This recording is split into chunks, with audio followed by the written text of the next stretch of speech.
Welcome to the Apeiron Life podcast. A little bit of a change up today. I'm Dave Martin, so I'm going to be the host of today's podcast.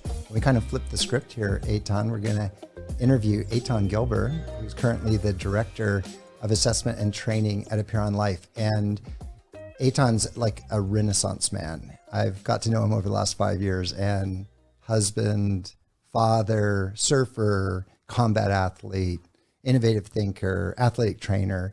So much in your background, and I think the best way to start off tonight or today is to just let you tell us a little bit about your background and your history. How did you find yourself here in Silicon Valley at Apeiron Life? Give us a little bit of your background. When I came to the US to get my degree in San Jose State University. The reason I came there, I wanted to study something that I could not study in my home country. Mm-hmm. And that profession was athletic training. We don't have that in Israel. And it was a good excuse to come to the US. I chose San Jose because it still has a very strong judo team. And I used to be a judoka, a competitive judoka. And it's close to the ocean. I love to surf. And I grew up watching Baywatch. So I thought it's going to be a good combination overall. So I did my undergrad in athletic training, really like also exercise physiology, and specifically I love the exercise prescription class. I was involved with that judo team. I started to do their strength and conditioning as well, and I kept doing it for about 12 to 15 years after I graduated, more on a volunteer basis, but work with some athletes that became Olympic champion. Yeah. So, when you say, I work with world champion, I worked with a lot of Olympians at Stanford, but they didn't become Olympians because I was working with them. When you work with an athlete over a period of 12 years, training them, then you help molding them. So then I feel like that's, for me, is more prideful. Yeah, prideful more than anything else. Yeah. So really be able to mold someone that came in 18 years old, retired when they're 33, and you're just with them along their career. So that's more meaningful. Anyway, that was one kind of chapter. When I stayed to do my master's degree in motor learning, specifically, I was very interested in contextual interference theories and application, both for skill acquisition for sports medicine, but also for athletes, just like when you teach judo player or judoka how to execute a throw, different theories of application. And while I was doing my master's degree, I got opportunity to do graduate assistantship in athletic training at Stanford University, and I worked there for 15 years. And the main focus was injury prevention, treatment, rehabilitation, etc. So that was my main focus of my work for 15 years, heavily influenced by treatment and prevention of injuries. Yep. And that was the last professional posting right before you came over here to Apeiron Life. Yes, got recruited over here by former colleagues that I never actually worked with, Johan Wang, that used to work with the Warriors, and was at Stanford before me, and the opportunity came, and I just kind of found myself here. Yeah. No, it was, and your energy for this new role, I got to catch you right after you'd been hired, and it was a big part of me thinking this would actually be, regardless of how the company goes, we're going to have a really interesting time, and we're going to learn a lot of really, really interesting things. So let's talk just a little bit more about the roles that you had at Stanford, because I think they set you up really well and shape your philosophy for the kind of work that you're doing here today. So when people say like working at a university and working with athletes, it's easy to say collegiate athletes, but you've taken me to Stanford. I've looked at all of the, many Stanford athletes who have represented their countries at the Olympic Games and won medals. So it's like its own institute of sport. The caliber of athletes is insane. Some of the Olympics, they won more medals than the country of Japan. They won more than Australia. We checked it out. Yes. They did. I was working in Australia. Stanford as a university would have outranked Australia. So It means, first of all, working with a team, Yeah. which is very important. That's our concept in here. It means basically you work, back in the day, it was multidisciplinary, which you can still be in silos, right? But we like the word integrated now. Yeah, yeah. So working with dietitian, with psychologists, with sports performance, strength and conditioning coaches, equipment managers, which is really important for like a sport like football. You got to know the in and out, have good relationship with them. Working with scientists. We had sports scientists, but we also had the biomechanics lab. Yes. That was partially for research, but also for application of research and interventions. Thor Bisser was the guy that built it under Scott Delp.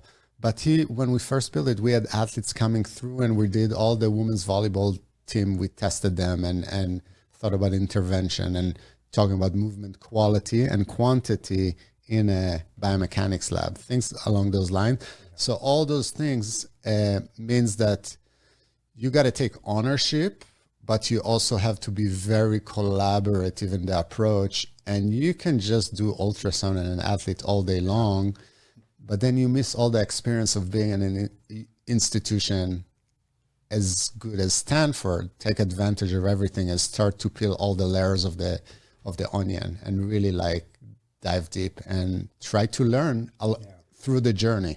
Yeah. I was going to say the two things that I was really drawn to when I first met you and got to hear about your experiences was you could tell that you had been part of these collaborative teams, these interdisciplinary teams that come together to try to solve problems.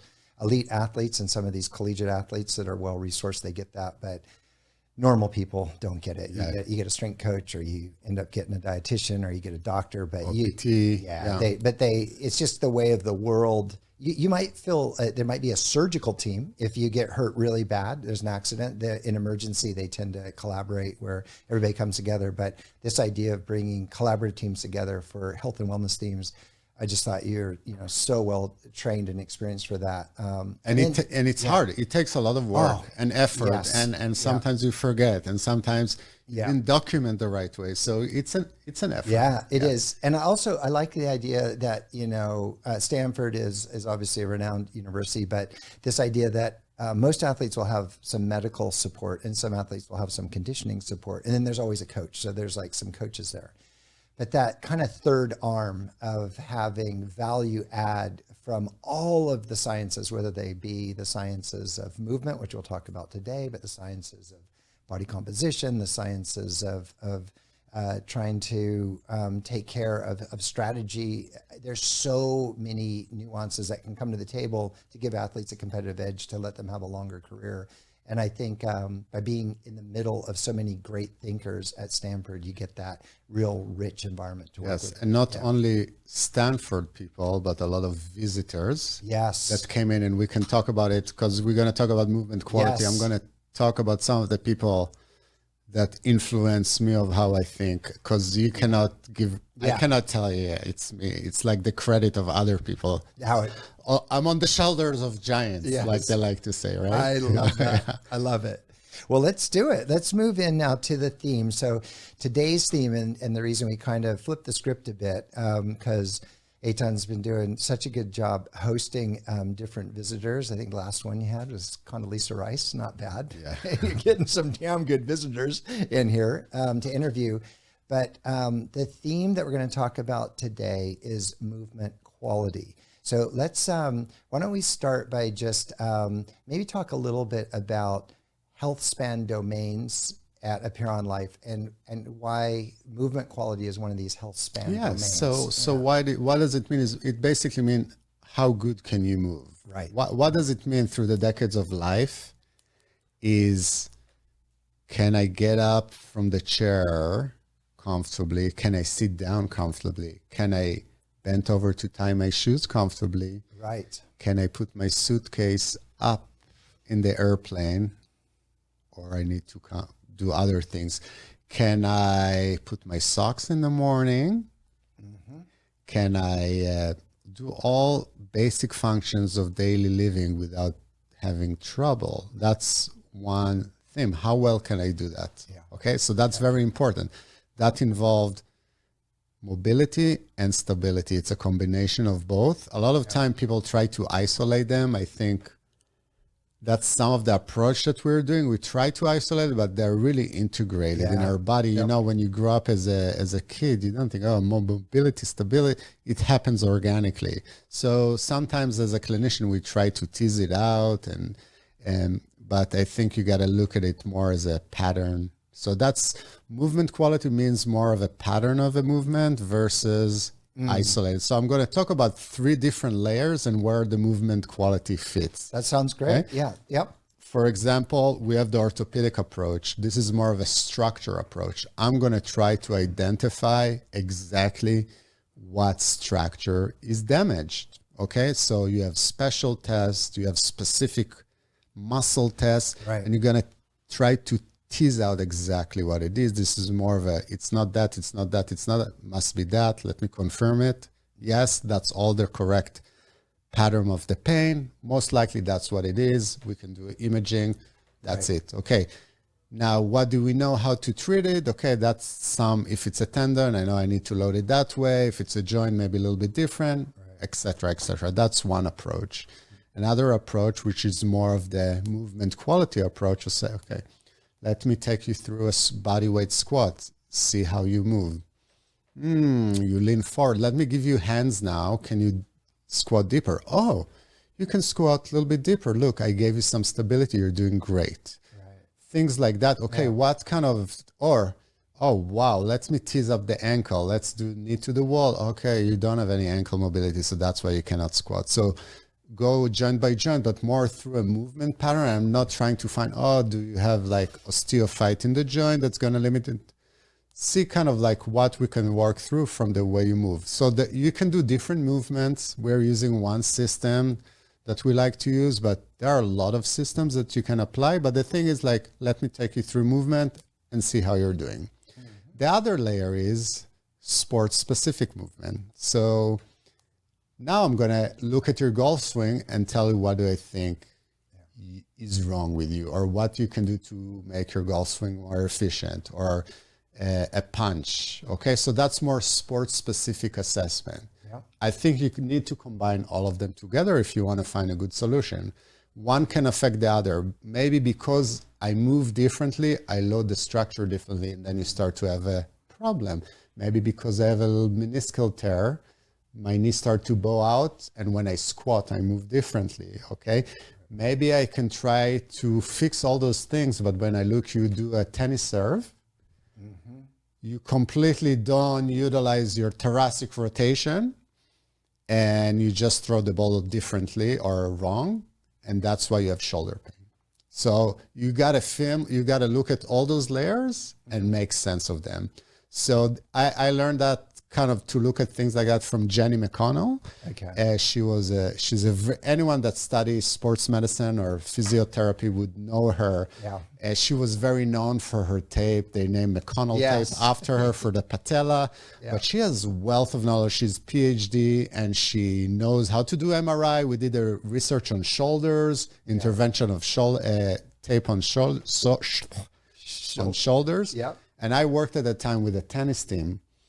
And there was a guy that, he had some elbow pain, and then we looked at all the joints, and then she just went to the court and filmed him serving and said, look at this guy. She took a good guy that knows how to serve, and look at that. So we got to fix the serve. Fix the serves, no pain. So like you can do all the manual therapy and do, joint mobilizations and dry needling, but if you don't actually correct the movement, this is not already movement quality, that's sport-specific technique. Yeah. And you need to understand it. And the coaches don't even do that. So that was kind of like eye-opening experience. She used sports coach back in the day. It's like Australian. It's a video editing. For overlays. So she showed the coaches. Hey, that's what happened. She did the same with volleyball as well. I worked with 2 sports that were overhead sports that fit perfect for her study. Said, I'm going to give you subject. You're going to give me brain power. That's what I need. I need more knowledge. So. Yeah. I love it. And let's hit on a couple themes that you talked about as you're going through there. So it feels like, so So you have this approach that you are talking about that could be used for athletes, but also for individuals who they're still high performers. They want to play tennis, they want to swim, they want to hike, they want to run, but they're not 30 years old. They're not 20 years old. They're like 50, 60, 70-year-old. Maybe talk a little bit about how this approach of like a medical or like a more isolated movement pattern evaluation or a sport specific evaluation, how would you treat the high performing, somebody's running a big tech company here in Silicon Valley versus one of these, say, Stanford volleyball players? Yeah. So one is obviously you have more time to see the athletes. They're there every day. You see them twice a day. Yeah. So just the frequency of engagement and the tracking is a little bit easier from that sense because you have hand on the pulse. Yeah. A lot more. So the people that are elderly, let's say, the high executives, sorry to call you elderly. I now classify for elderly. So obviously they're busy, but they sit a lot in meetings. So think about what that does to your body. And generally, we have few hot area in the body that usually people develop stiffness, okay? I'm generalizing. One is your mid-back, your thoracic spine. Right. Usually think about golf. You got to rotate left to right. So that's one area that we target in here. If I go down from there, the hips is another one. So you can look at flexion, extension, abduction, adduction, or rotation. Again, depends on what we're looking for. We're looking more at the rotation component, okay? Yeah. So we look at it actively, let them rotate by themselves, and we look at it passively. And what the difference in between, if you have limitation on both, then we have something maybe structural limiting.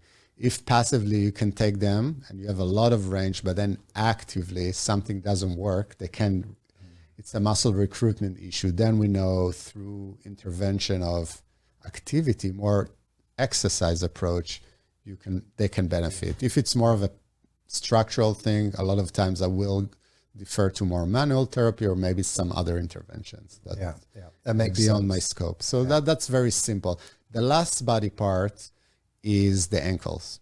So obviously for someone who's very active, dorsiflexion is very important. Now there are a few layers to dorsiflexion. Those ranges can change through someone's year. So we know there is a research on runners. So if I love to run and we measure you before you start your running season, you can have good dorsiflexion, and usually through the season, dorsiflexion decreases. That's actually a positive adaptation because the Achilles becomes stiffer and you can produce more force through the ankle, basically. But we know also with aging, people tend to lose dorsiflexion, and that's when people trip on their ankle. So there are some studies early on, David, when we started at Apeiron, because both of us expertise was not in the healthy aging necessarily. We looked at one specific study resonate with me that it showed that actually ankle dorsiflexion strength, so the muscle of the tibialis anterior, the extensors, actually their force decreases with age. So actually it's not just the passive range, but also the muscle recruitment component is very important. So training those muscles would be important for healthy aging. That's something that I wouldn't necessarily pay attention to with athletes. Yeah. So, I know that, one theme that I think is interesting maybe for a comment with the elite athletes, and then we can move back to the healthy aging, is in athletes, you definitely see movement changes post-injury. You'll see these movement changes, but you'll also see different types of athletes. And I know we've talked about this a little bit. Sometimes you'll find individuals who are very mobile. They're very flexible, bendy, like a Gumby. But they're also super, super strong. And I know in the NBA, there's probably a number of examples that we could pull out where they're really flexible, incredible range of motion, very, very powerful. And these athletes seem to be at risk of hurting themselves. It's not like they don't have a lot of guardrails on. So maybe a comment on different types of athletes, how they present. I know in the combat sports, you get some really tight, like really balled up, tight, protected. But I've also seen judo athletes, judo players, super mobile, and almost coach has been worried about shoulders and knees. Yeah. So I have an excellent example. Well, the FMS, functional movement screen, was very popular. And I remember we took a lot of Stanford athletes through it, a lot. And back in the days. And maybe just real quick, there's some of the tests in that. Yeah, so it's like overhead squat, and we do inline lunge, rotatory stability like a bird dog, hurdle step, which you basically step over a line, which is about just your shin level. Yeah. And you score them. There is a criteria to score and a push up. So stability and mobility, that's kind of the theme. And you score them. And if you get 14 or under, you're at risk. If you're higher. And, you know, initially the research shows there was some published indications that it can predict risk of injuries, acute injuries, maybe overuse, maybe not. And I remember we took and we have I worked with the wrestling team at Stanford at that time. We had one guy that was absolutely perfect. And that guy had 3 dislocations. He had elbow dislocation, shoulder dislocation, patellar dislocation. Yeah. So some things, you know, you got to remember, it just means how good you can move. Cannot predict anything. Yeah. Now, after an injury, it's good to track, to know where you were before. You had the injury. Now, where do we need to get back, more or less? And we look at symmetries, the same thing with sports with symmetries. Some sports, you're going to have inherent asymmetries, bony changes because of the sport and limitation in the movement, and you got to work within it and not to be too dogmatic about it. So that's kind of my opinion, and build some capacity for the joints within the limitations. So, that makes good sense. And so then you take that from, you know, these philosophies from elite athletes where they're, you know, right front and center on top of everyone's mind, because nobody wants to see an elite athlete getting hurt. And now we move over to these active individuals who they might have played, you know, tennis at Harvard or Yale. They might have been on a ski team. Some of these guys were very athletic in their younger years. Now they're running companies. They come back. Golf is obviously a big sport for us. And I remember, I think you were in the facility when one of our clients, we were talking about movement quality and golf. And he said, you know, it's clear as a bell. If you golf for time, you'll get to see all the different age groupers. You'll see the 40-year-olds, the 50-year-olds, the 60-year-olds. And he showed us, I think you were there, he showed us, he grabbed a golf club and he said, let me show you, this is how a 40-year-old swing. And he had a beautiful swing and it just looked at big range of motion. Everything was controlled and balanced, very stable. And he worked his way all the way up to like an 85-year-old. And it was like a rigid, hunched over, short range of motion hit. And so when you talk about movement quality, I can imagine some of our listeners and a lot of our clients, they move straight to golf. How does movement quality influence my golf? And how do what you see in my body, how do these limitations manifest themselves in a golf swing that does not send the ball as far as I want it to go? So what happens with age, if I would try to be more nuanced about it, when we accumulate injuries over the years, we develop maybe some bony changes, maybe some other things. But what will happen, it's very common after low back pain, for example. People that don't have low back pain per se can really, it's easy for them to dissociate between the pelvis and the hip. If I'll ask them to do some movement, they can move the hip without moving the pelvis. Right. And you'll see people, once they get injured, everything becomes rigid, whether you try to stabilize, whether you're in muscle spasm. Now you tell them to dissociate, they go together. Right. So it happens in the shoulder, it happens in the neck. So that to think of it. The ability to, and it's a motor control issue. Okay, so the ability to really distinguish between movement of one segment and the other is reduced. Yeah. And so basically what you described, that it's like lack of ability to dissociate between segments. And it's very noticeable. with people post injuries. It's very not, and it stays beyond the pain levels. What do you mean is when someone's pain is gone, that kind of pattern is staying with the body long after.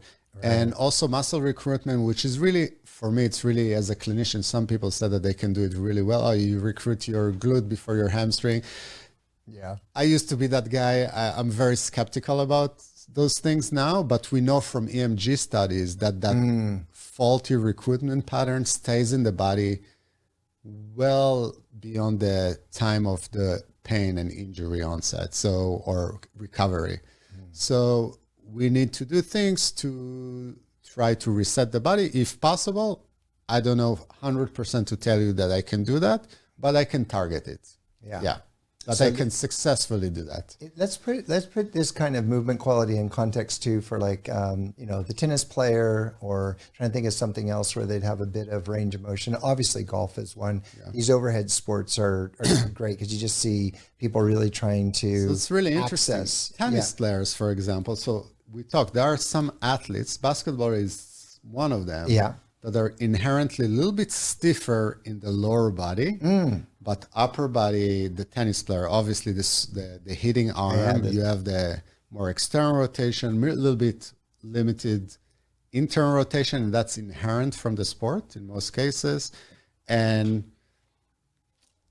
again, the lower segments are super stiff. You try a basketball player, most basketball players or most tennis players to do toe touch. Yeah. Goodness gracious. Yeah. Something but you need that stiffness to change direction, to jump, to land, to absorb landing. You need it. Yeah. So that makes good sense. Yeah. Well, what I was going to get at was this idea of having a little bit of movement reserve, and maybe even application of force reserve through different ranges of motion. And it's this idea that, when you get a golfer in and he's swinging the golf club out on the driving range, and he's basically going through a full range of motion, and you talked about active and passive. If you grabbed him and actively tried to move him through more, rotation through the thoracic spine area, you wouldn't. He's maxing out his capability to move. Yeah. And he's also applying force through that. And so it's like every swing is like right at a max effort, versus having somebody with a little reserve in his range of motion, a little reserve in his strength and power development. So he could swing the club maybe, 10, 20 times a day. Maybe talk about that theme a bit, because I think for me, it really resonates that if you're doing any activity repetitively and you're pushing as hard as you can to do that activity, you're not going to have a lot of reps in the tank. And you remember earlier on, I talked about Jenny McConnell. Yes. Yeah. She would say, if you want to stay healthy, try to stay away from the end ranges. I love that. Yeah. Simple, which super means simple. Like which means if you're going to swing the hardest as you can, you're going to go to end range. Right. Be aware. Yeah. You only have that much capacity in those end ranges. So a lot of time, even for training, whether it's squat, I have like hip impingement, FAI, very popular now to say, femoral acetabular impingement. You got to go as low as you can. No, stay out the end range where that impingement happen. How about you go? That is fine. Yeah. Don't go to the end range. The same with shoulders. Now, I can work a little bit on end range to just lubricate the joint, but we're talking about putting force and load through the end range. You got to be really careful on that. And I think, as far as advice to listeners and advice to, our clients, it's funny, as people get older, their brain stays young. So they remember a movement as a young person, but their body now is presenting itself differently. So what used to be not in range is becoming in range. Yes. And their brain's still thinking, I got this, but their body has started to change in its capabilities underneath them. And they may not want to accept that. And then, of course, the consequence is an injury. Yes. Yeah. Well, let's try this. So we've talked about, I think, a pretty good lead up on what is movement quality, why we call it movement quality, how we assess movement quality. Let's now move into this this area of you test somebody, they come in, they're a 60-year-old male, they have they'd go play a little bit of frisbee with their friends or their sons. They are doing a little bit of hiking with their wife. They're going out and they're doing a bit of golf on the weekends, and they're feeling like everything's starting to get harder. Even from just showering, they're putting shampoo in their hair all the way down to putting on their shoes, just to putting on their pants. Just basic things are starting to seem like, why is it so hard? After you assess them, you see that there might be some asymmetries. You see there's some limitations in range of motion. There might even be pain in certain joints. How do you go to the next step? What's your kind of approach to saying, all right, let's try to make this better? Yeah. So the next step is, no one likes to do those interventions. Yeah. I know that. Yeah. I'm faulty on those as well. Yeah. So you got to find a way to do it, to make it a routine or something that you can do through the day that is not going to take too much extra time. So if I'm already going to do resistance training, put it in the warm up and then put it in the cool down. Okay. If you're going to go for a run, put it in the warm up for a run. If it is just integrate it into, if you're going to go surf and catch waves, after you put on the wetsuit, just do it on the sand for a few minutes. Just make sure you understand that every time you're going to move, just do it a little bit. Or we talked a lot about the theme of movement snacking. That would be their snacking diet per se. Okay, try to do it regularly throughout the day. Get a lot of reps in throughout the day, but not on one session only. So do it repetitively, regularly. Yeah. It's going to make most impact. Now, if it's more of a motor control issue, things will change relatively rapidly. That's the beauty of it, even if you're older. So the movement quality will change. If it's more of a structural joint, like hip internal rotation, we see a lot of deficits specifically with males, older males. You can do a lot of things. It's not easy to change, just realistically. Yeah, you can do some manual therapy and you're going to get an extra few degrees, but it's not going to be necessarily retained when they come back tomorrow. So, I think one of the tests that seems to be really revealing that you guys include in the assessment is basically just like a deep squat, body weight, no, not weighted. And you just let people shoulder width apart for their feet, and they just go ahead and squat down. Maybe talk about that movement a little bit. Yes. So squatting, again, I wouldn't say basic, but like a primate also movement. Like you'll see culture does have an effect on that, how you live your life. If you go and travel to Asia or Africa, you'll see people stay there. We sit on our phones on our chairs. People sit in a deep squat position and do different activities. This is when they're going to the toilet. Yes, going to the toilet. I mean, in Africa, women give birth like that in a deep squat position. That's amazing. Yeah. So very natural position, and in our lifestyle, we almost lose it. Some of it is structural. There are different hip joint morphologies that will limit you from deep squatting. I want to say I have one of those, but who knows? So there is the Celtic squat. Stuart McGill talked about it quite a bit. He's a biomechanist, spine biomechanist out of University of Waterloo, retired now. But he talks about, you have the Slavic hip, which you'll see a lot of the deep squatter, the Olympic lifters. Okay. From the Slavic countries. Some people say the Asian hip is the same. And that's morphological. That's so morphological. So the acetabulum or the socket is more shallow. Yeah, where the hip, the ball of the femur is interfacing with the hip. Yeah.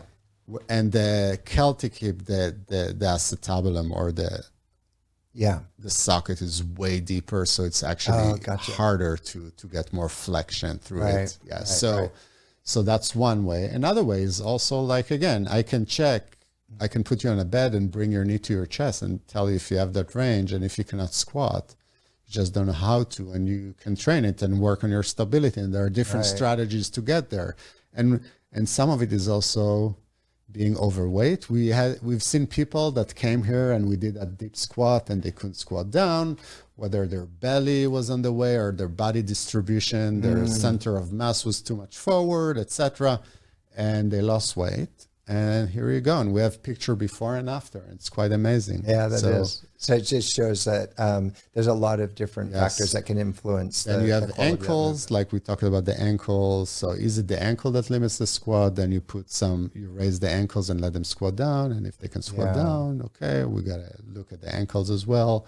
So there are different things. It could be complex, but then it's a squat. And it makes sense. I mean, don't you think, isn't it funny because you've watched, you're old enough to have watched decades pass through and all these national health standard recommendations and, 70s, 80s, cardio, we move into 2000, everybody's like resistance training.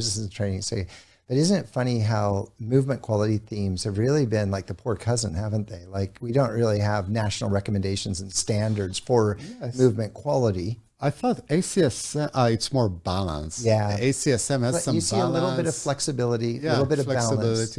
Yeah. And I'm still, and again, you look, does that affect health span? It definitely affects your quality of life. So definitely. And I haven't seen yet the research that will convince me per se. I mean, we talked about ankle dorsiflexion, but the strength of your dorsiflexion or risk of fall. But I haven't seen it like ACSM guidelines or anything like that will tell you like what you're saying. But at the same time, some of the things you opened up with is just quality of life, isn't it? When you're young, you got all these things you can do with your body. I mean, dancing, just playing with kids, like all kinds of things that just, it's nice to have a little mobility, fixing things around the house, just being putting your socks on. Putting your socks on. These things are, regardless of whether they predict early mortality or not, they're fundamental for feeling youthful and energetic and capable. And so you could imagine a strong argument for as you lose range of motion and capabilities, you start to limit the activities you can do. And that starts to limit the other types of influence you have on your body for staying healthy. We'll wrap up with just a couple more themes. One of them I want to talk about, because this one is, I think, very novel from the Apeiron Life group. And I know you've had a big say in it. And this is the idea that you could wear like an Apple Watch and you could, at the end of a day, a week, a month, a year, you could look at a signal, like a healthy signal for movement quality. You could see if you were feeding your movement quality or not. You want to talk a little bit about maybe using technology to monitor what you're doing in your lifestyle to try to keep your movement quality high? One, it depends on your activity, right? So you can say yoga, for example, will increase your movement quality. Right. Work on mobility and stability at the same time. Pilates is probably the same, less in upright position, more in supine, prone, sitting positions. Something like martial arts, depends on the martial arts that you're doing. Obviously, if you're a striker and kicks, you're going to work your hips quite a bit. It could be detrimental for your hips as well. It depends. So it's a double-edged sword, right? You work the end ranges forcefully with power. Brazilian Jiu-Jitsu or like going on the ground, you're getting stretch in all kind of positions. You work your movement quality. Dancing, definitely. We talk about segmental dissociation. Dancers are absolutely great. And you think about those break dancers that can control every segment of their body. Locking and popping, we're getting a little of it right here. So it's like the motor control, which is part of movement quality, is quite outstanding. And any other kind of dancing would be in the same category. Tai Chi as well, work on balance, but again, really being in tune to your body movement, consciousness of the movement as well, which we haven't touched much. Excuse me, is also something that will give you high signal in movement quality. Now you have like things that you might not think about, like resistance training. I'm just going to lift weight. I'm going to become stiff, having a lot of muscle. But you work joint through, usually there's a big debate with their partial or full range of motion. So that's great.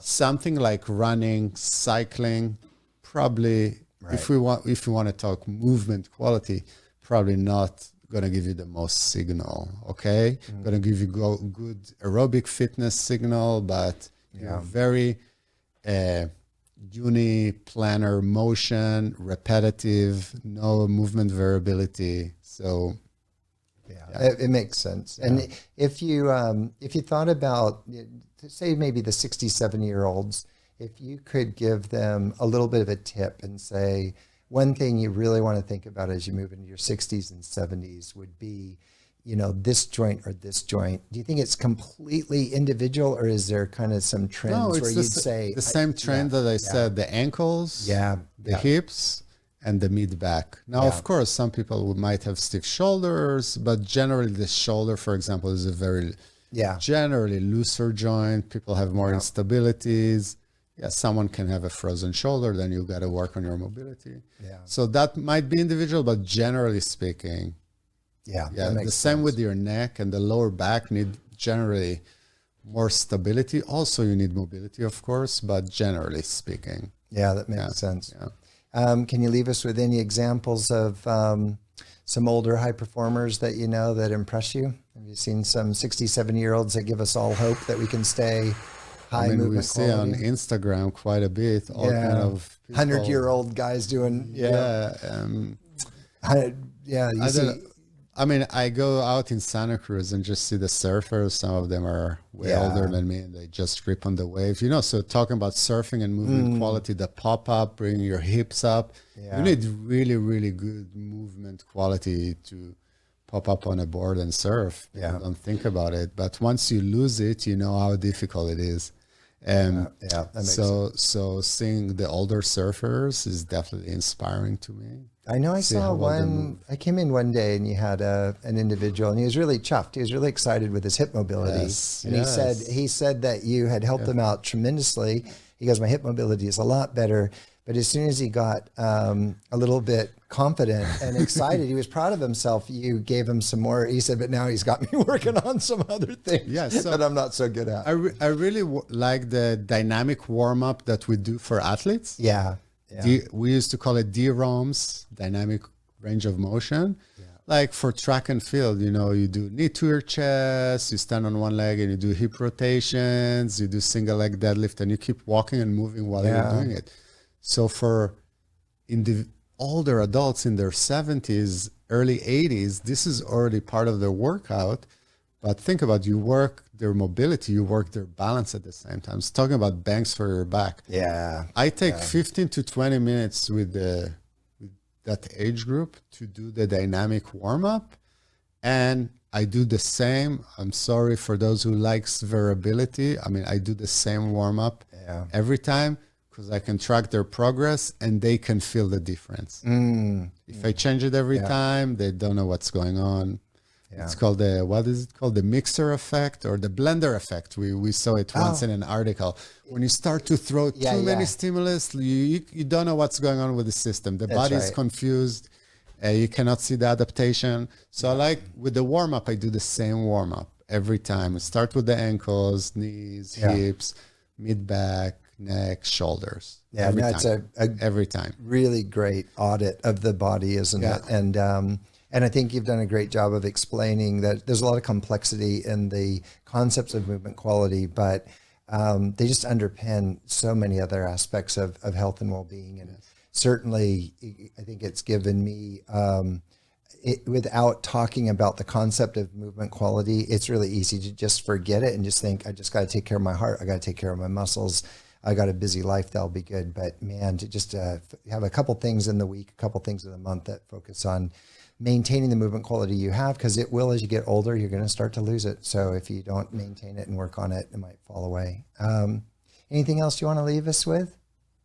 Motion is lotion. We like to say it in here always, right? Motion is low. You got to lubricate your joint, move around. I love it. Those are some words to live by.